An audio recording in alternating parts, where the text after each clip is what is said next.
ये देखिए मैंने फोस्टर का ऑर्डर किया था ड्रिल मशीन। इसकी क्वालिटी एवरेज में है। आप इसको चाहिए तो ख़रीद सकते हैं कम प्राइस में।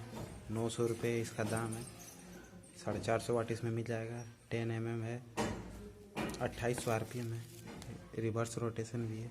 आप चाहते तो इसको ले सकते हैं, पर इसकी एवरेज को देखा जाए तो नॉर्मल है।